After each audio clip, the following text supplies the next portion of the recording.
Welcome to This Week in Brattleboro History, produced by the Brattleboro Historical Society and the Brattleboro Area Middle School. What follows are the lyrics to a song BAM 7th graders Madeline Amidon composed with the help of Magic School Artificial Intelligence. You can find a recording of the rap on the Brattleboro Historical Society SoundCloud channel.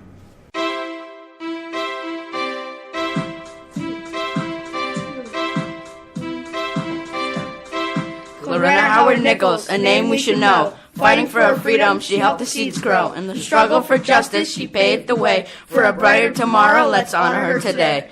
Yippee! Yo, let me tell you about a lady named Clarina, fighting for the rights. Yeah, she was a dreamer.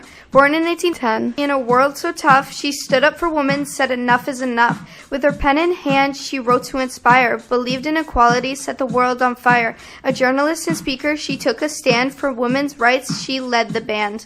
Woo! Fire! In the mid-1800s, she raised her voice for women's and children's education as she made a choice. She said, "Ladies, we deserve a say. In politics and life, we won't fade away." With courage and passion, she took the stage, challenging the norms, turning a new page. She spoke of rights, she spoke of hope, encouraging women, helping them cope.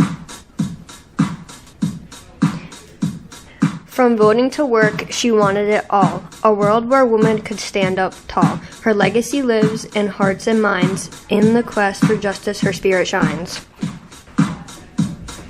Not just for women, she opened the gates, but for people of color, she helped carry the weight. In a time when fabric tried to box you in, Clarina Howard Nichols didn't let them win. With every bloomer she wore, she was ready to fight. She just kept saying, suffragists and abolitionists are right. 3, 2, 1, start. So remember Clarina, her fight wasn't in vain. For the rights of women, she weathered in pain. She wanted justice, so let justice reign. Let's carry our message, let's keep it alive. In the spirit of Nichols, together we thrive. 3, 2, 1, start. Clarina Howard Nichols, a name we should know. Fighting for our freedom, she helped the seeds grow. In the struggle for justice, she paved the way. For a brighter tomorrow, let's honor her today.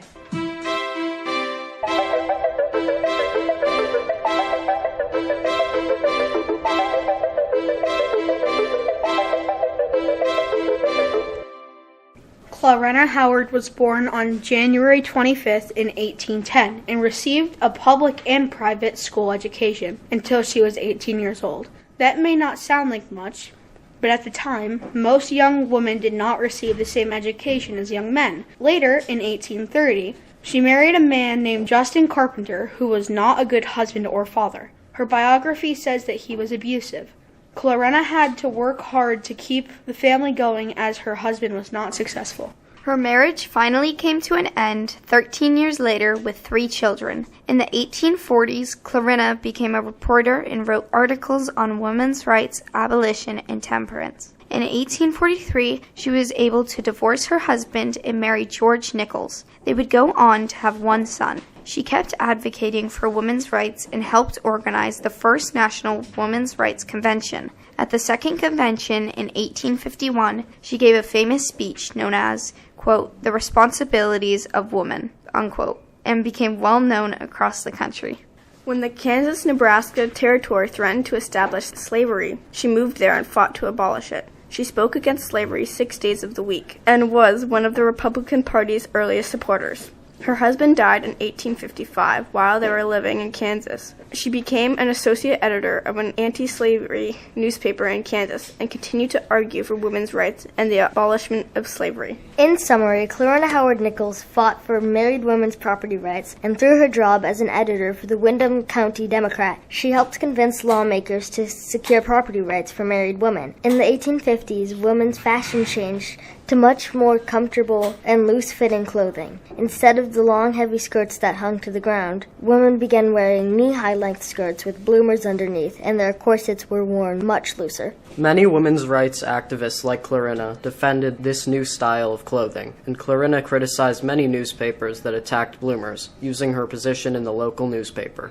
Even though other newspapers fought against her, she fought back for women's rights and continued to support women wearing bloomers. Bloomers were a fashion statement that said women should be treated similar to men and have the same opportunities. We'd like to thank Ginny, Scarlett, Imogene, Maddie, Josiah, Dakota, Ava, and Hayden for reading and rapping this week in Brattleboro history. Please join us next week for another story from our community's past.